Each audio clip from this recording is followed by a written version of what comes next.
The cabin looked like it had been made by a child playing in wet dirt. That's what folks said when they passed by Samuel Morrison's homestead in the high desert of northern New Mexico Territory in 1876. While every other settler was cutting timber and stacking logs, Samuel was making mud, thick, sticky, straw-filled mud that he patted into walls with his bare hands. The other homesteaders called it Morrison's mud pile. They called it the ugliest structure in the territory. Some said it looked like a giant wasp nest. Others compared it to a prairie dog mound. A few suggested it would melt in the first good rain and save everyone the embarrassment of looking at it. Samuel Morrison just kept working, mixing mud, forming walls, and ignoring every comment. He was 42 years old, a widower who'd lost his wife and 2 children to typhoid fever back in Missouri.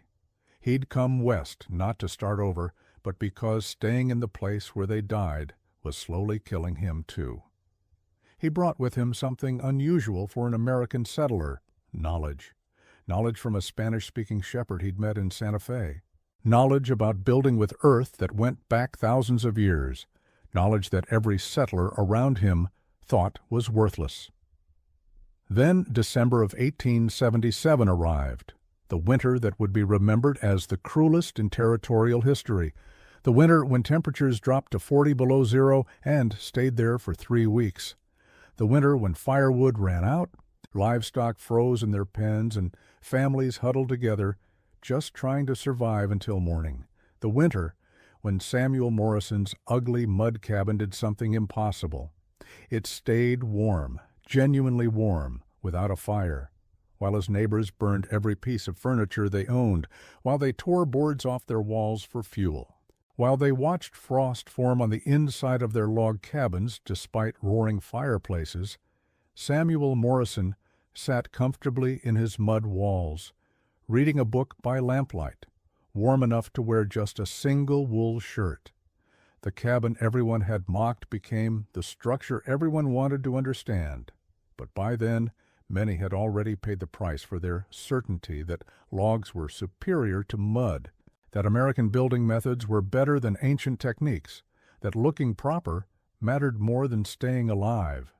This is the story of how one man's knowledge of thermal mass, earth construction, and passive solar design saved his life and changed how people built in the high desert. It's about the difference between building what looks right and building what works right. And it's about the dangerous assumption that newer methods are always better than old ones. Samuel Morrison wasn't anyone special. Born in Ohio in 1834, he'd worked as a brick mason before moving to Missouri to farm. He knew how to work with earth materials, how to mix mortar, how to lay stone and brick, but he'd never built with raw earth, with mud and straw, until he met Carlos Mendoza in Santa Fe. Carlos was a shepherd from a family that had been in New Mexico for 8 generations since the Spanish colonial period. His family built exclusively with adobe, sun-dried mud bricks, and a technique called cob, which used mud mixed with straw to build monolithic walls without individual bricks. When Samuel mentioned he was planning to homestead north of Santa Fe, Carlos shook his head. "You will build with wood, yes? Like all the Americanos." Samuel had nodded. "That's what I know. Logs, timber frames." Carlos had smiled, not unkindly. "In this land wood is precious. You must haul it from far away. But earth is everywhere. Earth is free. And earth, my friend, earth remembers warmth." That phrase stuck with Samuel. Earth remembers warmth. He didn't fully understand it, but something about it made sense at a level deeper than words. Carlos spent an afternoon explaining the principles. Earth has thermal mass. It absorbs heat slowly and releases it slowly. A thick earth wall heated by the winter sun during the day will release that warmth through the night. Wood cannot do this. Wood is thin. It has no memory. Carlos explained that his ancestors had built with earth for centuries in this climate because they understood something about the high desert that newcomers often missed. The temperature swings were extreme. Days could be warm, even in winter, with strong sun. Nights were brutally cold. The key to comfort was a material that would absorb the day's warmth and release it at night, smoothing out the temperature swings. He described how adobe and cob walls, when built thick enough, created structures that stayed cool in summer and warm in winter with minimal fuel. The earth itself became a thermal battery, charging during warm periods and discharging during cold ones. The thicker the walls, the more thermal mass, the more effective this buffering effect. Samuel listened carefully. As a brick mason, he understood thermal mass at an intuitive level. He'd seen how a brick building stayed cooler in summer than a wood frame building. He'd noticed how brick structures felt different, more stable in temperature. What Carlos described was the same principle, but taken to an extreme. Walls 3 feet thick instead of a few inches, walls made from the same earth they stood on. Before leaving Santa Fe, Samuel watched a local family building an adobe house. He saw how they mixed earth with water and straw, how they formed the mixture into bricks using wooden frames, how they dried the bricks in the sun for weeks before building. He saw how they laid the bricks with more mud as mortar, creating walls that were essentially monolithic earth structures. He also learned about cob, which skipped the brick-making step entirely. Cob builders mixed earth, sand, straw, and water into a sticky, moldable material. They built walls by hand, shaping the mud directly, creating organic curved forms. The walls were thick, usually 2 to 3 feet, and required no wood framework. It was building in its most elemental form. Carlos gave Samuel a final piece of advice: build your walls facing south. Make them thick, very thick. Let the winter sun strike them directly. The sun here is strong, even in winter. The earth will drink the warmth and give it back to you at night. And one more thing, make your roof heavy. Earth on the roof, if you can. More mass, more warmth stored. Samuel filed this information away, not entirely convinced, but intrigued. When he reached his homestead claim in late spring of 1876, he spent the first month simply observing. He watched how the sun moved across the sky. He noted which direction the winter winds came from, based on the shape of the trees and the lay of the land. He paid attention to where snow drifted and where it melted first. His claim was in a high desert valley at 7,000 feet elevation. Juniper and piñón pine dotted the landscape, but real timber, the kind needed for log construction, was scarce and would require hauling from miles away. Earth, however, was abundant. The soil had good clay content, essential for strong mud building. There was plenty of dry grass for straw. Samuel made his decision. He would build with earth. Not because it was traditional for him, it wasn't. Not because it was easy, it would be incredibly labor-intensive, but because Carlos's words kept echoing in his mind. Earth remembers warmth. And because looking around at the available materials, earth made sense. The mockery started immediately. His nearest neighbor, a man named James Hartwell, whose cabin was 2 miles south, rode over when he saw Samuel digging earth instead of cutting logs. "What in God's name are you doing, Morrison?" Samuel looked up from his digging. "Building a house." Hartwell stared at the pile of dirt, with mud. "You're building with mud?" "With earth, yes." Hartwell shook his head slowly. "You know logs are stronger, right? You know mud will just wash away in the rain?" Samuel kept digging. "This earth has more clay than silt. Mix it right with straw, it'll be stronger than you think, and I'll protect it from rain." Hartwell watched for a moment longer, then said, "You're going to die in that mud pile come winter, just so you know." Samuel didn't respond. Word spread quickly.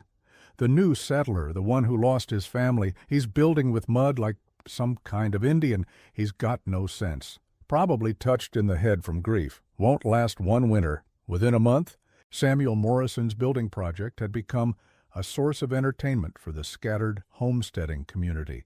People would ride miles out of their way just to see the mud cabin taking shape. The construction process was unlike anything they'd seen. Samuel had chosen a spot with a slight southern slope, maximizing sun exposure to the south-facing wall. He dug down 2 feet, creating a foundation trench. He filled this with stones gathered from the surrounding land, creating a moisture barrier and solid base.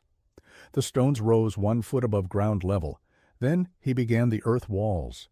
He'd decided on cob construction rather than adobe bricks. Making bricks would take too much time, and he needed to finish before winter. Cob could be built continuously, layer upon layer. His mixture was precise: 3 parts sandy clay soil, 1 part straw, water to make it moldable. He would mix a batch by stomping on it, literally walking on the pile of earth, water, and straw until it reached the right consistency. The correct consistency was critical. Too wet, and it would slump. Too dry, and it wouldn't bind. Samuel tested constantly, making small balls of the mixture and checking how they held together. When the mixture was right, it felt like stiff bread dough. He could form it with his hands, but it held its shape without sagging. He built the walls in layers called lifts, each about 1 foot high. He would form a layer, shaping it with his hands, then let it dry for 3 to 5 days before adding the next layer. This allowed each lift to gain enough strength to support the next. The walls were 3 feet thick at the base, tapering slightly to 2.5 feet at the top. The thickness was extreme by American building standards, but necessary for maximum thermal mass. The south wall, the one that would face the winter sun, was different. Samuel built it with a slight inward slope and embedded dark stones in the surface. These stones would absorb solar heat even more effectively than the earth itself. He'd learned this detail from watching the adobe builders in Santa Fe. Dark surfaces in a south-facing wall captured and stored more heat. Neighbors who stopped by couldn't believe what they were seeing: 3-foot-thick walls. Made of mud? James Hartwell brought a friend, a settler named Robert Claiborne, to see the spectacle. They stood watching Samuel work, shaking their heads. Claiborne finally spoke up.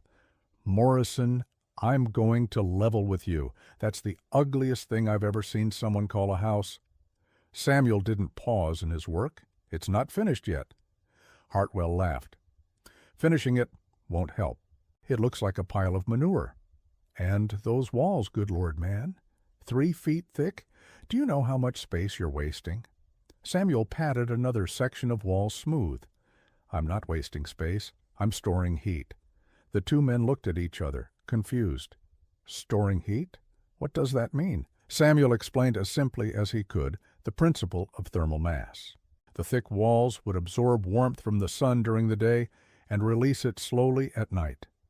The earth would act as a battery, holding heat and giving it back gradually. Hartwell frowned. "That's the craziest thing I ever heard. Heat doesn't work like that. Heat goes up and out. Everyone knows that. That's why you need a good fire, and thin walls don't matter much as long as they keep the wind out." Samuel shrugged. "We'll see come winter," Claiborne jumped in.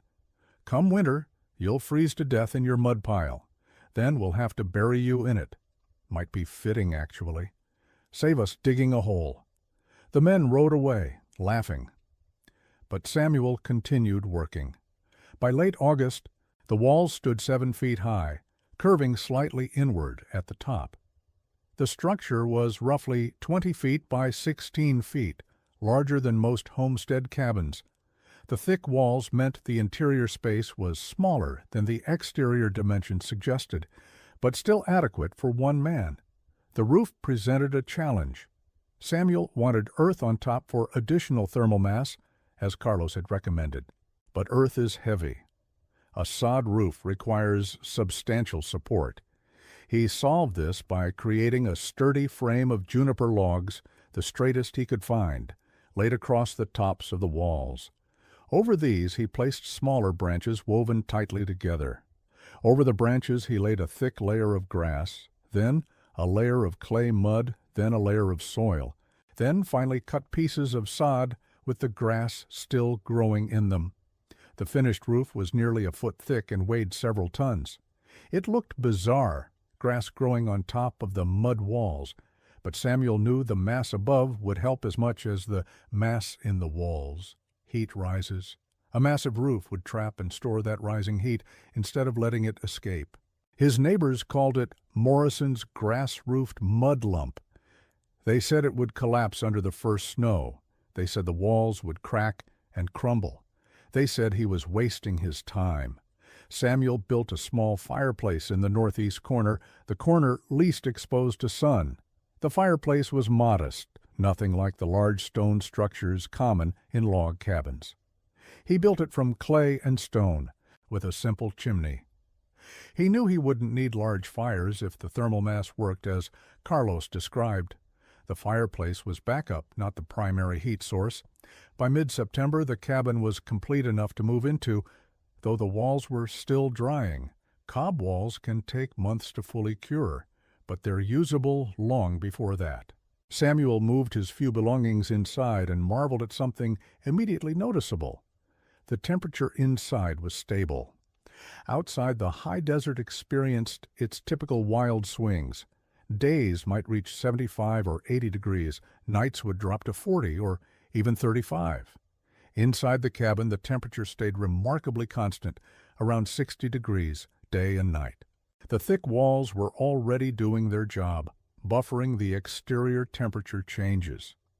During the warm September days, the walls absorbed heat slowly.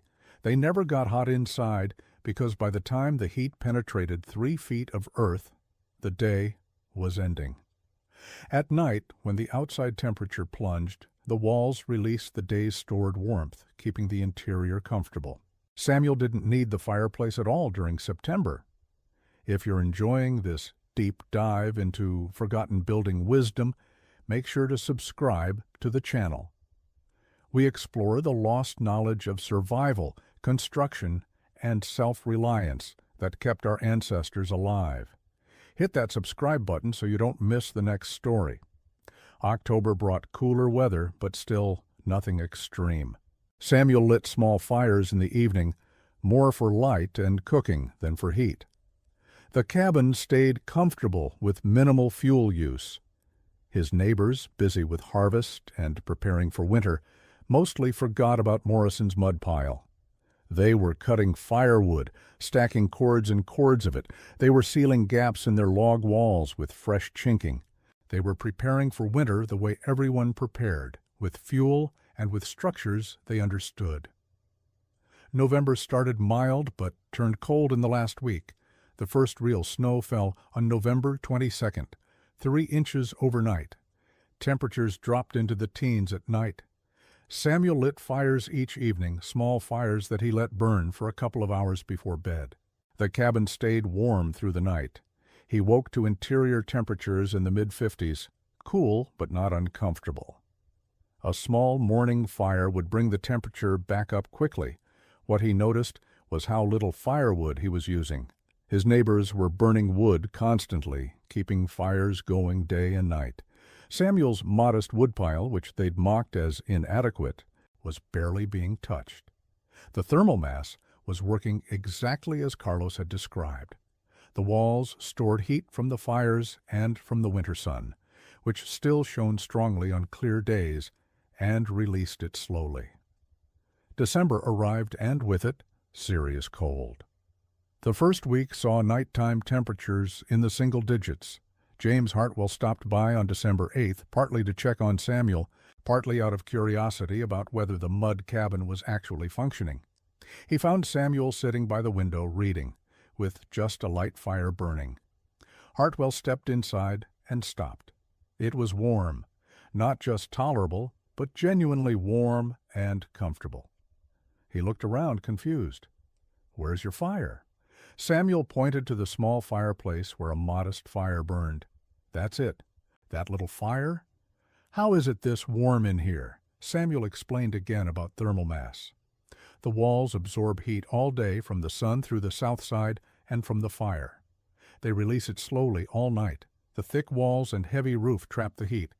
It stays warm for hours after the fire dies. Hartwell touched the interior wall. It was warm, noticeably warm to the touch. He'd never felt anything like it. His own log cabin had walls that were cold to the touch on the inside, unless he was standing right next to the fireplace. Morrison, I don't understand this, but it's working, Samuel nodded. It's working. How much wood are you burning? Maybe a quarter of what you're probably using, maybe less. Hartwell left, confused and a little unsettled. He'd been so certain the mud cabin would fail, but it was clearly succeeding in ways his own log cabin wasn't. He mentioned his visit to other neighbors. Morrison's mud cabin is warm, really warm. I don't understand it, but it works. The comments shifted slightly, from mockery to puzzlement, but most settlers dismissed it as luck or exaggeration. Surely mud couldn't outperform good solid logs. Then December 16th, 1877 arrived. The weather had been cold but manageable. That morning dawned clear and deceptively calm. By noon, clouds rolled in from the north, dark and heavy. By 3 in the afternoon, snow began falling. By evening, a full blizzard raged across northern New Mexico territory. This wasn't a normal snowstorm. The wind howled at speeds that made standing upright nearly impossible. Snow fell so thick and fast that visibility dropped to a few feet, and the temperature collapsed. 40 below zero, then lower. The blizzard lasted 5 days, 5 days of unrelenting wind, snow, and killing cold. It was the kind of storm that settlers would talk about for the rest of their lives, the kind that redefined what cold meant. In log cabins across the territory, families fought for survival. They burned every piece of firewood they had. Then they burned furniture. Then they burned boards pulled from walls and floors. The fires roared constantly, but still the cold penetrated. Frost formed on the inside walls. Water buckets froze solid 3 feet from the fireplace. Children huddled under every blanket the family owned, still shivering. James Hartwell's family burned through 2 cords of wood in the first 3 days. They were rationing now, trying to make the remaining wood last, but they could already see it wouldn't be enough. His wife, Elizabeth, and their 3 children wore every piece of clothing they owned, layered on top of each other. They slept together in one bed, sharing body heat. The cabin was a desperate, cold place. On the 4th day, Hartwell made a decision. He loaded his family onto a sled and fought through the storm to Samuel Morrison's cabin. He had to find shelter somewhere, anywhere warmer than his own failing cabin. When he pounded on Morrison's door, he expected to find Samuel in similar straits, huddled and freezing. Morrison opened the door. Warm air rolled out. The interior was warm, not barely survivable, but actually warm and comfortable. Samuel was in his shirt sleeves. Hartwell stood speechless. Samuel took one look at the frozen family and pulled them inside immediately. Elizabeth Hartwell started crying the moment she felt the warmth. The children, who hadn't been truly warm in days, began peeling off their outer layers. Hartwell just stood there, staring around the cabin in disbelief. How? How is this possible? It's 40 below outside. Where's your massive fire? Samuel pointed to the small fireplace. I had a fire earlier today. Let it die down a few hours ago. The walls are still releasing heat. Hartwell walked over and touched the interior wall. It was warm, radiating gentle heat. The south wall, even with no sun hitting it through the storm, was still warm from heat it had absorbed days ago. The thermal mass was so great that it took days to cool down, and Samuel had been maintaining it with small fires, just enough to keep the walls charged. The Hartwell family stayed. Samuel made hot food, simple but nourishing. They sat in comfort while outside the worst blizzard in memory raged on. That night Samuel let the fire go out completely. The family worried. Without fire, surely they'd freeze. But the cabin stayed warm. The walls released their stored heat through the night. In the morning, the interior temperature had dropped, but only to about 55 degrees, still comfortable enough with blankets. Samuel lit a small fire, just enough to bring the temperature back up and to warm the walls again for another cycle. The efficiency was astounding. On the 5th day, the storm finally broke. The wind died, the snow stopped, The sun emerged, brutally cold but bright. Samuel opened his door to see a landscape transformed. Snow had drifted 15 feet deep in places. Several structures in the distance had collapsed under the snow load. Smoke rose from chimneys across the valley, the smoke of desperate people burning anything they could. Hartwell stepped outside and looked at Morrison's cabin with new eyes. The grass roof, which everyone had mocked, had shed the snow load without any damage. The thick walls stood solid, unchanged. The whole structure looked exactly as it had before the storm. His own cabin, he knew, had suffered. Boards had been burned, the structural integrity was compromised, and they'd barely survived. More families arrived over the following days. Word spread that Morrison's cabin had stayed warm. People came seeking shelter, seeking warmth, seeking answers. Samuel took them in when he could. His small cabin became crowded, sometimes sheltering 10 or 12 people, but it stayed warm. The thermal mass was so great that even with many people, even with minimal fires, the structure maintained comfortable temperatures. A settler named Thomas Brennan arrived on the 8th day after the storm. His wife had died during the blizzard. His 2 children had severe frostbite. He'd heard about the mud cabin that stayed warm. He needed to see it, to understand it. Samuel let him in and explained the principles once again. Earth remembers warmth. Thick walls store heat. Mass buffers temperature swings. Brennan listened, crying quietly.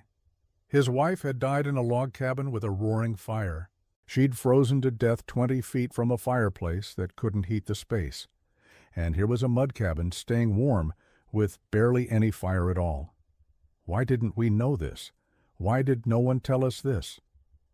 Samuel had no answer. The knowledge existed. It had existed for thousands of years in cultures that built with earth. But American settlers, confident in their timber-framed traditions, had dismissed it as primitive, as inferior. They'd built with logs because that's what they knew, without questioning whether logs were the right material for this climate. The cost of that assumption, for families like the Brennans, had been terrible. The winter of 1877 to 1878 became known as the Winter of Death in northern New Mexico Territory. Estimates suggest that between 20 and 30% of homesteaders either died or abandoned their claims. The exact number of deaths was never fully documented, but local records show a dramatic spike in burials that winter. Many people simply disappeared, their bodies not found until spring thaw. Samuel Morrison's cabin became famous throughout the territory. By spring, settlers were visiting from 50 miles away to see the mud structure that had survived the killing winter. Samuel explained the principles to anyone who would listen: thermal mass, passive solar design, proper orientation, thick walls. He was patient, answering the same questions over and over. How thick should the walls be? At least 2 feet, preferably 3. What's the right mixture? 3 parts soil to 1 part straw, with enough clay content to bind. How do you protect it from rain? Wide roof overhangs and a good foundation raised above ground. The transformation in attitude was total. The ugly mud cabin was now the miracle cabin. The technique everyone had mocked was now the method everyone wanted to learn. Samuel found himself teaching earth building to groups of settlers. He would demonstrate the mixing process, the building technique, the importance of southern exposure. He freely shared everything Carlos Mendoza had taught him. Some settlers rebuilt their cabins entirely using cob or adobe. Others modified their existing log structures, adding earth walls on the inside for thermal mass or coating the outside with thick layers of mud plaster for added insulation. A hybrid style emerged, log frames filled with earth, combining the speed of timber construction with the thermal benefits of earth. James Hartwell rebuilt his cabin in the spring of 1878. He used cob construction, following Samuel's guidance on every detail: thick south-facing walls, modest north walls, a heavy roof, proper orientation. When he finished, he invited Samuel to inspect it. Morrison walked through, checking the walls, testing the mixture, examining the construction. Finally he nodded. "This will keep you warm." Hartwell extended his hand. "Thank you for teaching me, for saving my family." Samuel shook his hand. "Thank you for being willing to learn." Hartwell smiled slightly. "Wasn't much choice after freezing in my own house. That winter taught me something. Looking smart matters less than being warm. The appearance of civilization matters less than staying alive." The mud cabin stood for 73 years. Samuel lived in it until his death in 1902 at age 68. He never remarried, never had more children, but he became a respected figure in the community. People sought his advice not just on building, but on adapting to the high desert environment. He learned more about passive solar design, about water harvesting, about growing food in challenging conditions. He became a repository of practical knowledge. After his death, the cabin was maintained by neighbors and used by various families. It remained comfortable and functional for decades.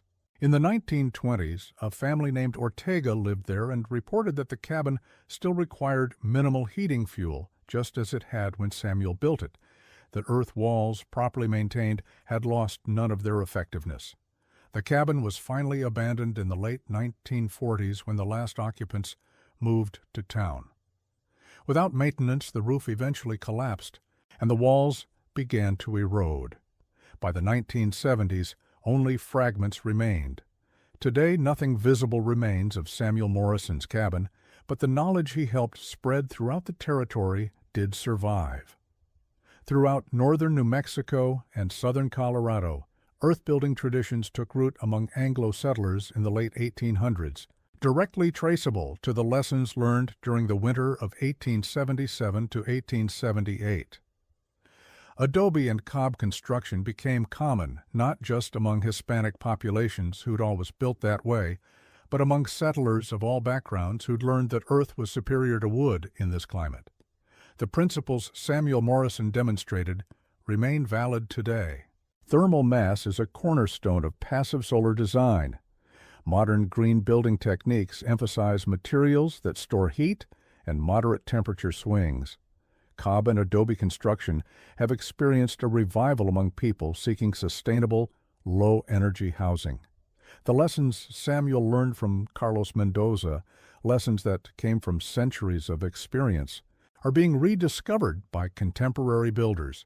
The story also illustrates a deeper truth about knowledge and innovation.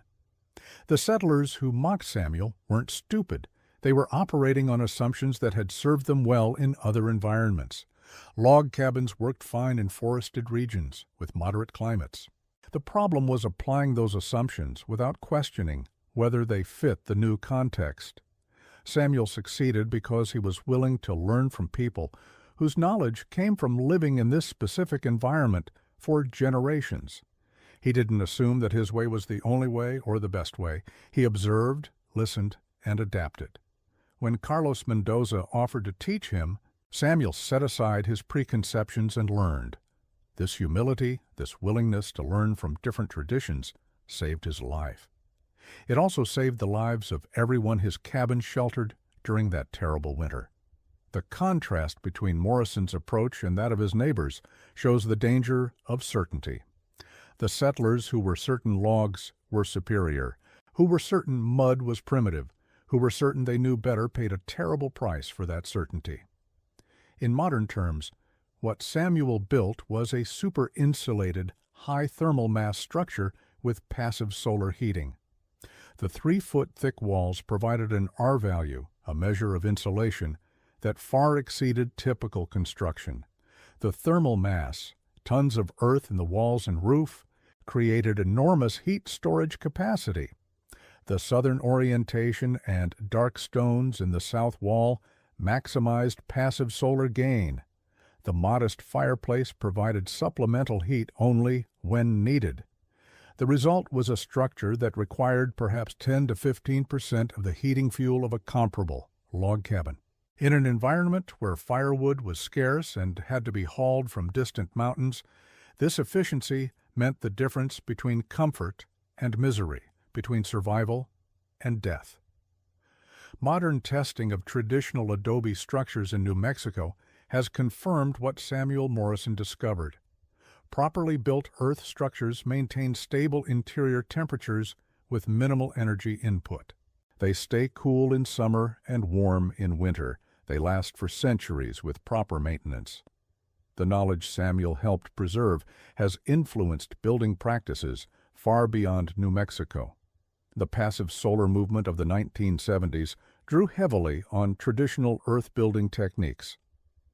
The natural building movement today continues to explore and refine these methods. Cob houses are being built worldwide using the same basic principles Carlos Mendoza taught Samuel Morrison in 1876. Make sure to subscribe to this channel if you want to discover more forgotten survival knowledge and building techniques that kept our ancestors alive in the harshest conditions. These stories aren't just history, they're practical wisdom we've lost and desperately need to remember. The economic implications of Samuel's building method were significant. His cabin cost almost nothing to build. Earth was free, straw was free, the labor was his own. His only expenses were a few tools and the small amount of wood for the roof frame and a door. His neighbors had spent money hauling logs, buying nails and hardware, purchasing glass for windows. Samuel's total cost was perhaps $20. His neighbors had spent $100 or more. And when the heating season arrived, the cost difference became even more dramatic. Samuel burned perhaps half a cord of wood per month during the coldest periods. His neighbors burned 3 or 4 cords. Over a winter, he saved dozens of cords of wood, representing weeks of labor and considerable money if purchased. The economic efficiency of earth building made it accessible to poor settlers who couldn't afford expensive materials. This accessibility was another reason the technique spread after 1878. Settlers who had little capital could build effective, comfortable homes using materials literally under their feet. The earth-building boom that followed the hard winter gave many families homes they couldn't have afforded otherwise. The social dynamics of the story are worth noting as well. Samuel Morrison was initially isolated, mocked by his community for building differently. But when his approach proved successful, he didn't gloat or refuse to share his knowledge. He taught freely, patiently, helping the same people who'd called him a fool. This generosity of spirit, this willingness to help others despite their earlier treatment of him, was characteristic of frontier communities at their best. People had to work together to survive. Grudges were luxuries no one could afford. When Samuel's cabin proved effective, the community's response wasn't continued resistance, but eager adoption. People were willing to abandon their preconceptions when survival was at stake. The hard winter had taught everyone a lesson in humility. The environmental wisdom embedded in earth building is particularly relevant now. Cob and adobe construction uses local materials, requires no industrial processing, creates no pollution, and results in structures that need minimal energy to heat and cool. The carbon footprint of an earth-built home is a fraction of that of a conventional house. In an era of climate change and energy concerns, the techniques Samuel Morrison used are more relevant than ever. The story also speaks to the value of indigenous and traditional knowledge. Carlos Mendoza's knowledge came from Spanish colonial building traditions, which, in turn, drew on Moorish and Roman techniques, stretching back thousands of years to the earliest civilizations in the Middle East. Earth building is one of humanity's oldest technologies. Samuel Morrison succeeded by tapping into that ancient stream of knowledge. Modern society often dismisses traditional techniques as primitive or obsolete, assuming that newer methods must be better. Samuel Morrison's experience shows the danger of that assumption. Sometimes old methods endure because they work. Sometimes traditional knowledge contains wisdom that took centuries to develop and shouldn't be discarded lightly. The thermal performance of Samuel's cabin would impress even by modern standards. A 3-foot-thick cob wall has a thermal mass equivalent to dozens of water-filled barrels, a common modern thermal storage method. The walls stored enough heat to keep the interior comfortable for 24 hours or more with no additional heating. This performance exceeded what most modern houses achieve, even with sophisticated HVAC systems. The psychological impact of the cabin's warmth during the blizzard can't be overstated. When James Hartwell's family entered Morrison's cabin after days of desperate cold, the warmth wasn't just physical comfort. It was hope. It was proof that survival was possible, that they didn't have to freeze. That psychological relief, that restoration of hope, was as important as the actual heat. Several families who sheltered in Morrison's cabin during and after the blizzard later said it saved not just their lives, but their sanity. The crushing cold, the fear, the watching children suffer had pushed people to the edge of despair. Finding warmth, finding safety, pulled them back. The cabin became a symbol of resilience and hope during the darkest period many of these settlers ever experienced. The building technique itself is worth examining in detail. Cob construction is deceptively simple. Mix earth, sand, straw, and water, shape into walls. Let dry. But the skill is in the details. The soil must have the right clay content, usually 15 to 30%. Too much clay and the mixture cracks. Too little and it won't hold together.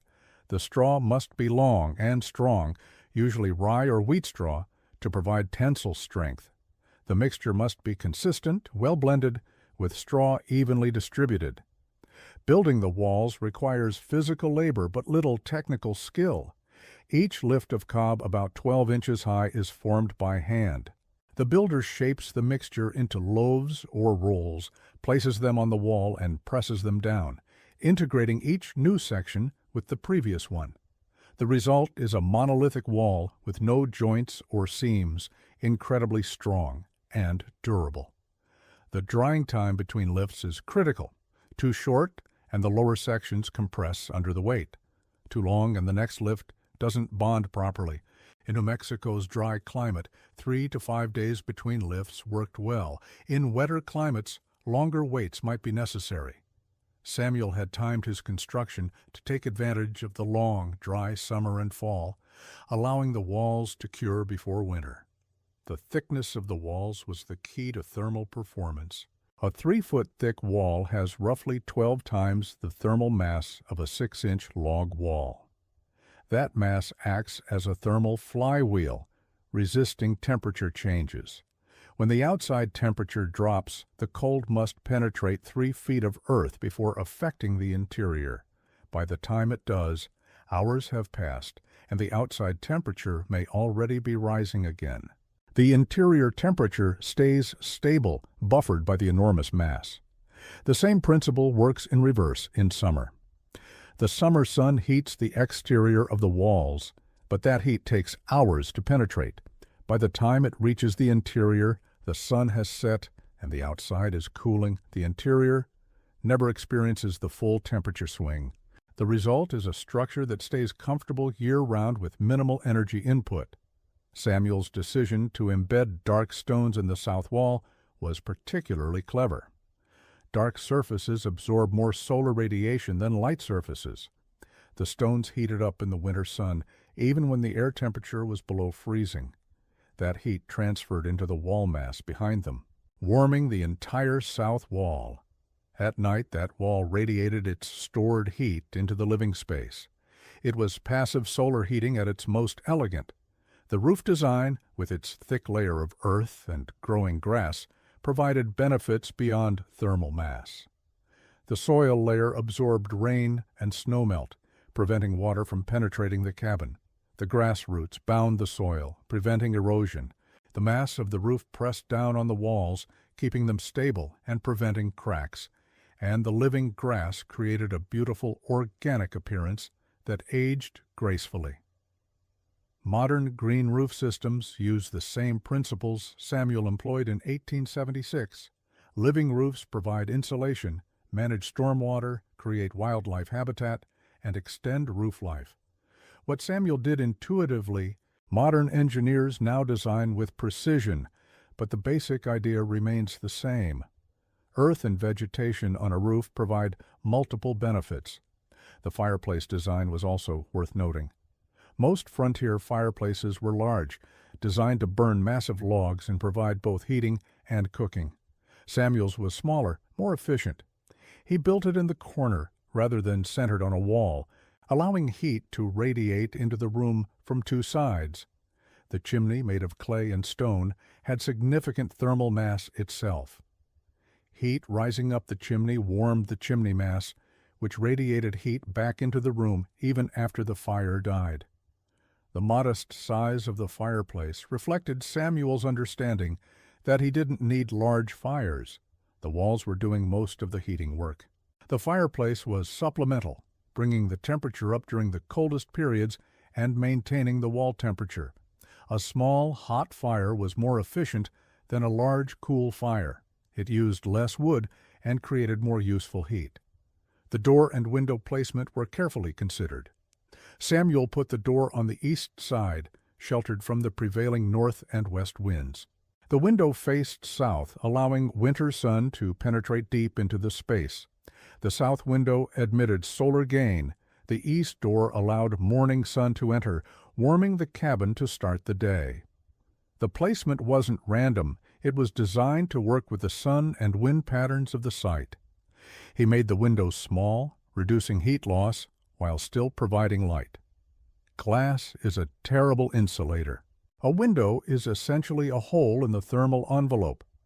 By keeping windows small and placing them strategically, Samuel minimized heat loss while maximizing useful solar gain.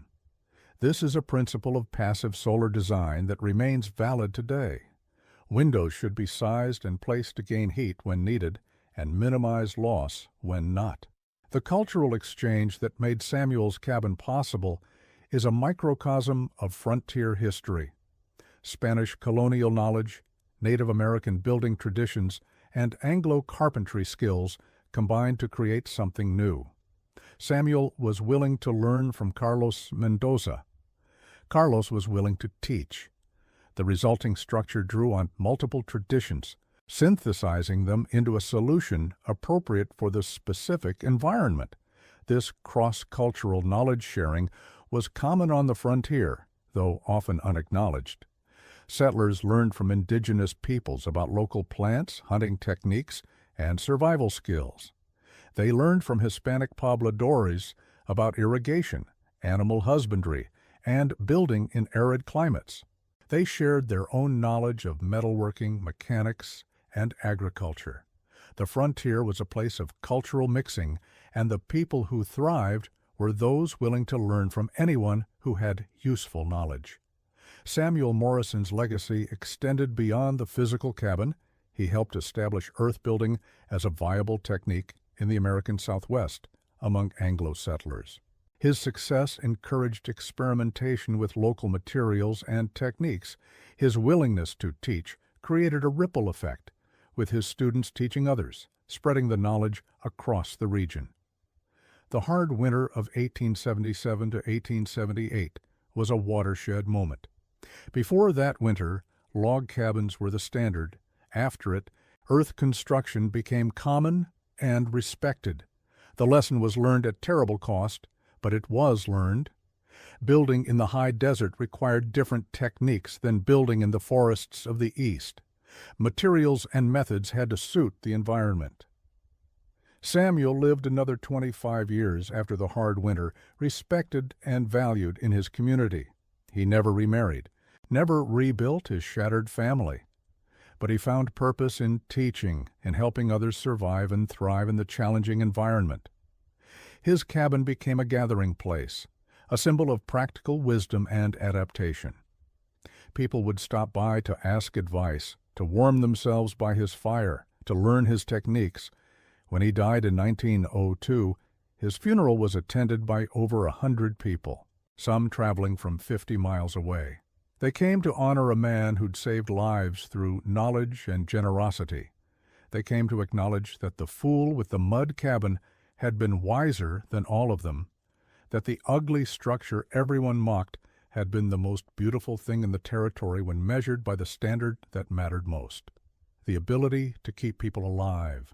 The ultimate irony of Samuel Morrison's story is that the knowledge he used was never really forgotten. It existed continuously in Hispanic and Native American communities. Adobe pueblos in New Mexico date back over 1,000 years. Spanish colonial buildings from the 1600s still stand. The knowledge was always there. It was only forgotten by the Anglo settlers who dismissed it as primitive. What Samuel did was bridge that gap, bringing ancient knowledge into the American homesteading tradition. He translated wisdom that had always existed in the Southwest into terms his neighbors could understand and accept. He proved that mud wasn't primitive, it was sophisticated. That old methods weren't obsolete, they were tested. That learning from other cultures wasn't weakness, it was intelligence. His mud cabin didn't just survive a blizzard. It survived because it was designed correctly for its environment, using principles and materials that perfectly matched the challenges of the high desert. The cabin everyone laughed at was the only one built right. The man they called a fool was the only wise person in the valley. And when the test came, when winter arrived with killing cold, the mud cabin stood warm. While log cabins failed and families froze, the ugly earth structure that everyone mocked kept people alive without even needing a fire. Earth remembered warmth, just as Carlos Mendoza had said. And that memory, stored in 3 feet of mud and straw, meant the difference between survival and catastrophe. The settlers laughed at the ugly mud cabin.